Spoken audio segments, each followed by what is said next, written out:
What's going on, Washington fans? Welcome to the JTFB YouTube channel. I am Josh Taylor. I'm Bleacher Report contributor, covering all things Washington Commanders, especially here on the channel, and now kind of branching out league-wide for Bleacher Report, just covering the whole NFL. But welcome to the channel, and of course, you know I'm going to talk about a giant move that Washington made today, and that was signing All-Pro linebacker Bobby Wagner. So a position that has been ignored for a long time under the entire, I'll say stretch of Ron Rivera's career. Same with Jack Del Rio. Just the linebacker position has been ignored for so long. It seems like we're finally headed in the right direction. You know, obviously with Frankie Luvu signed first, and then now Bobby Wagner on a one-year deal, which I'll talk about. I'm going to talk about some other things as well. Just how this move kind of impacts things, and then just my thoughts. But as always, hit that subscribe button and hit like if you enjoy what you see. Like I said, I'm not going live tonight. Had a lot of people asking me. We've been doing a ton of live streams lately, whether it's here on the channel and then also for Bleacher Report. Like I said, just covering things for them with the NFL and Washington. And I'll be live in the morning if you're watching this tonight, the night that this video drops. But if not, I always upload my Bleacher Report live streams onto the channel, but I will be grading every single free agency move that Washington has made so far, including this one. Like I said, Bobby Wagner. And I said on my streams the other night, or last night, it seems like, free agency's been going on for a week now, but it's actually just been 48 hours, which is nuts because it's been a crazy 48 hours.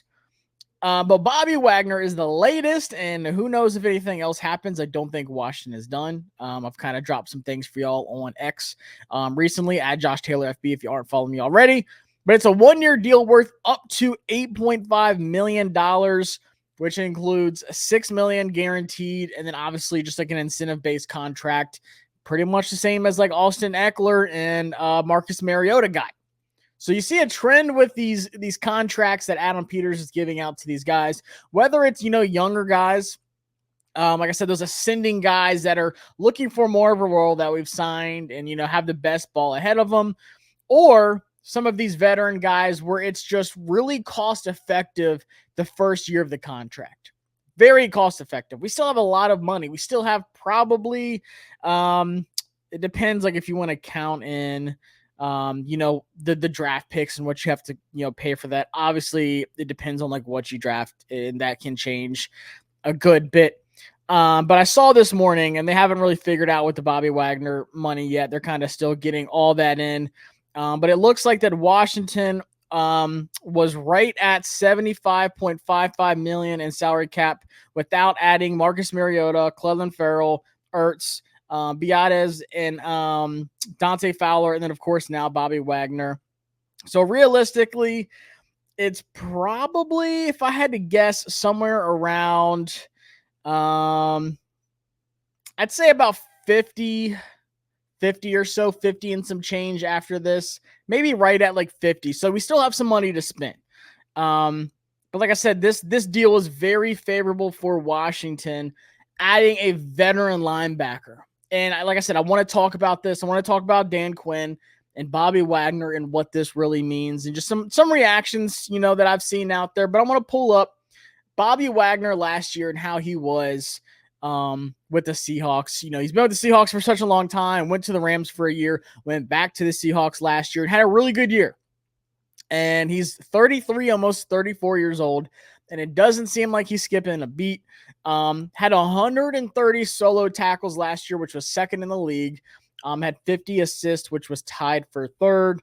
You see his overall PFF grade was 82.4. Run defensive grade was elite at 91.5, 75.1 pass rushing grade. And then the coverage grade was down at 60. So I've seen a lot of people saying, like, what does that mean? Am I, should I be concerned about his coverage ability? Then you see the snap count here. Run defensive snaps, 474, pass rushing, 81, and then coverage snaps, he was out at the most at 615.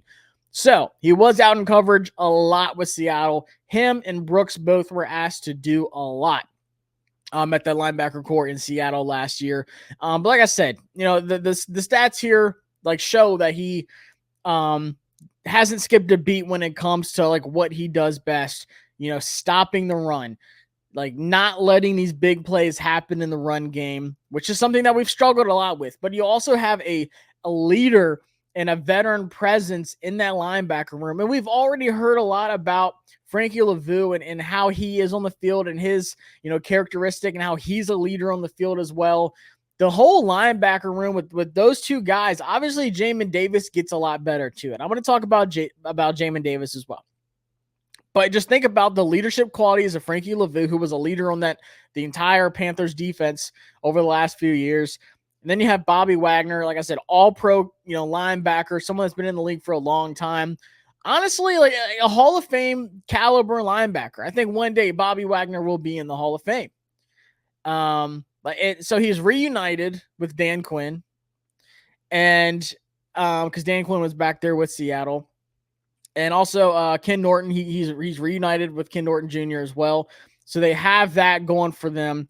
But what does this mean when it comes to, scheme? And like I said, a lot of people I don't know, like Frankie Luvu wasn't always known for his coverage ability. And now you have Bobby Wagner. He's not really known for his coverage ability. First off, I think Frankie Luvu is better in coverage than people think.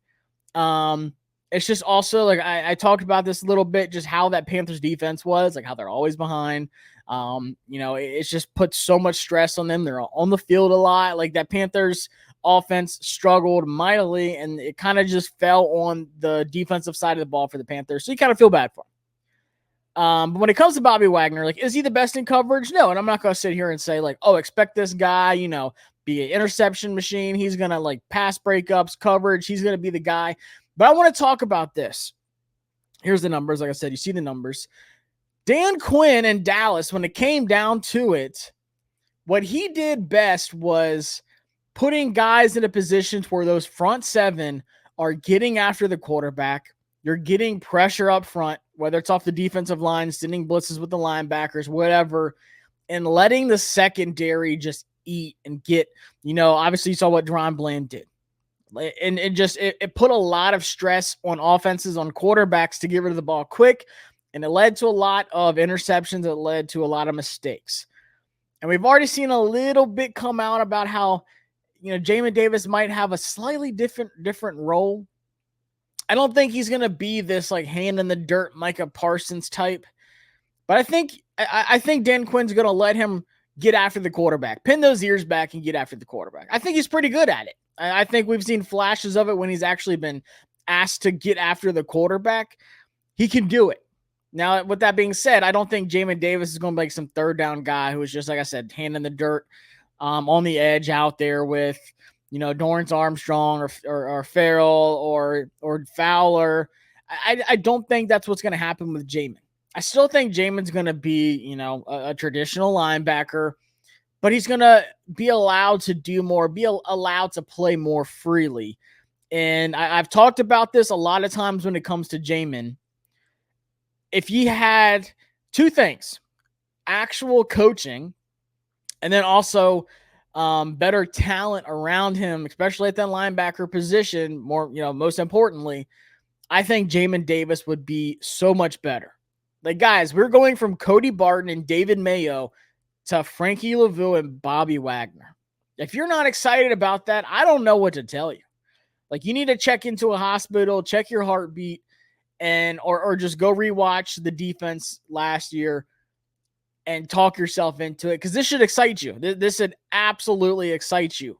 Now, like I said, people oh, Josh, coverage. What about those athletic tight ends? What about those running backs?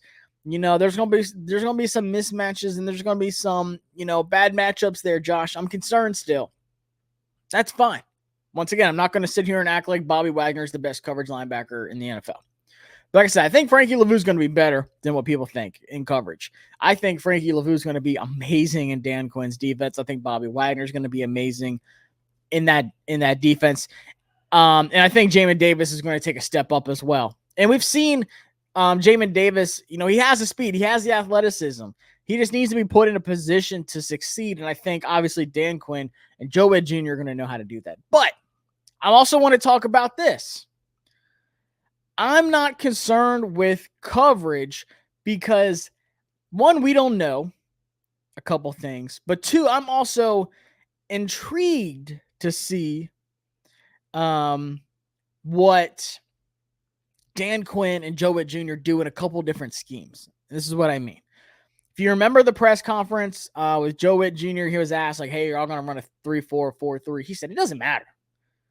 Like, pretty much, he said, we're not going to do either. Like, we are going to, do different things. No one in the league really just sit there and, like, runs a 3-4 or 4-3, like, base anymore, like, religiously. It just doesn't happen. He said, like, this is, like, we're just going to be aggressive. We're going to get after the quarterback. We're going to hit you hard. The kind of, like, playing style that we have is not for everybody. And I think they went out there and got guys that fit what they want to do. Just that aggressive, like, Legion of Doom-esque back in the day kind of playing style on defense. But I want to talk about a couple things. But I also want to pull up a post that John Keim tweeted out this afternoon. He said, Washington's linebacker signings provide some flexibility with what they can run.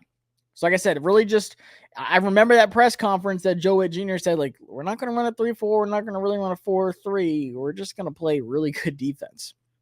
Essentially, like, we're going to play a lot of packages. Wagner played inside in a 3-4 with Seattle last year. Prior to 2022, he was a top middle linebacker in a 4-3. Luvu can play inside in a 3-4 as well.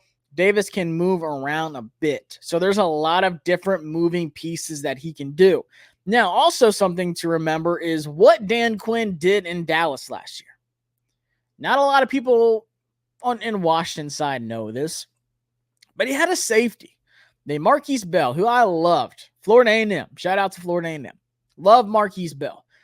A bigger body safety. He moved him to linebacker. Now, like I said, the Cowboys defense was, we're going to get pressure on you. We're going to be in your face. We're going to hit you hard. And we're going to let our secondary get after the ball. We're going to go get it. We're going to get turnovers. We're going to get pick sixes.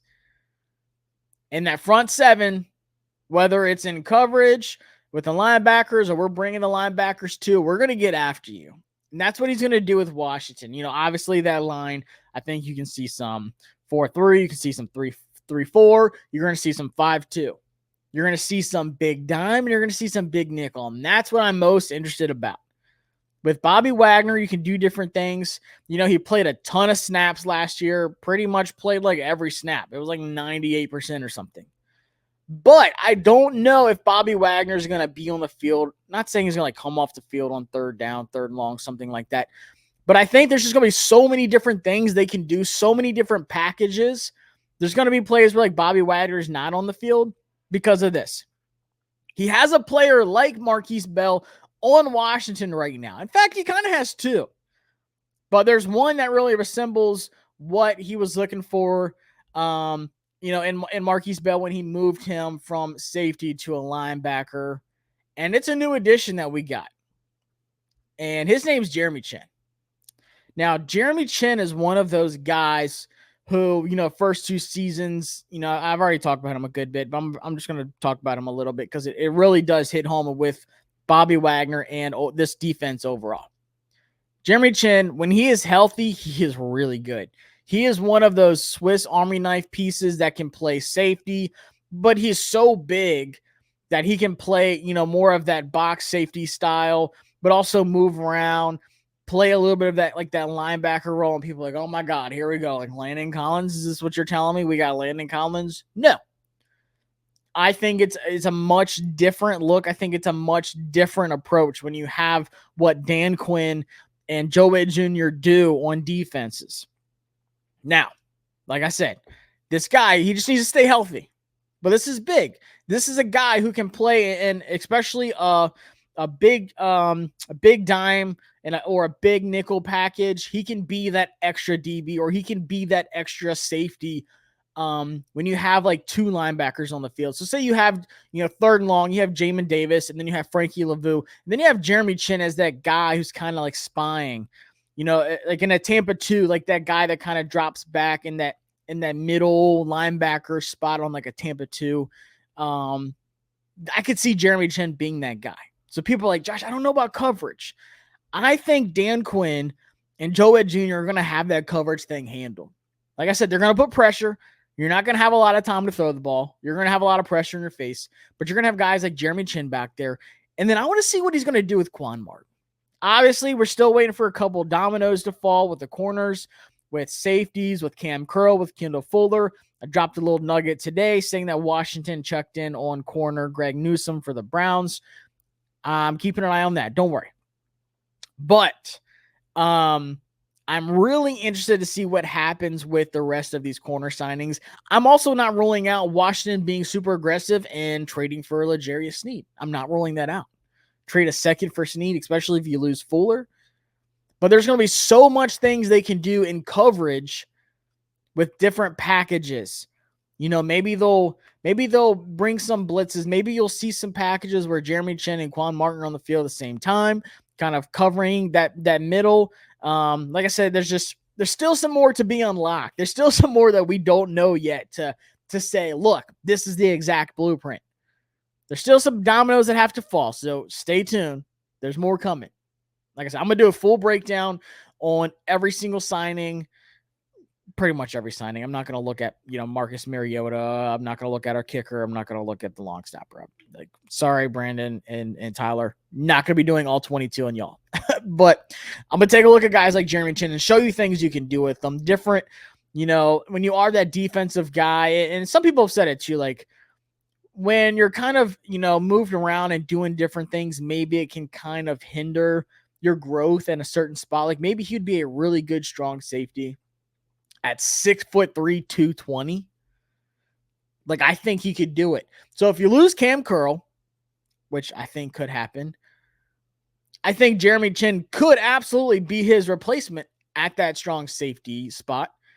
And then you can figure out free safety, whether it is, Forrest or Quan Martin, or you're going to draft somebody else. Maybe you draft another safety that could, potentially be the future at strong safety as well. But Jeremy Chin is only 26 years old.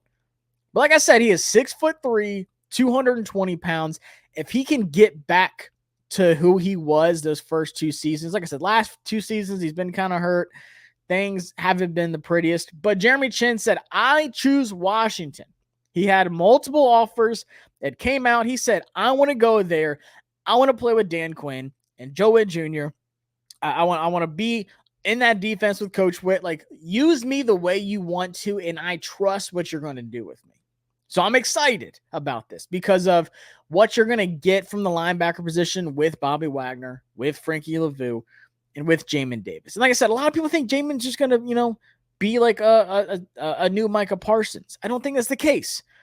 Dan Quinn learned his lesson with the Cowboys last season.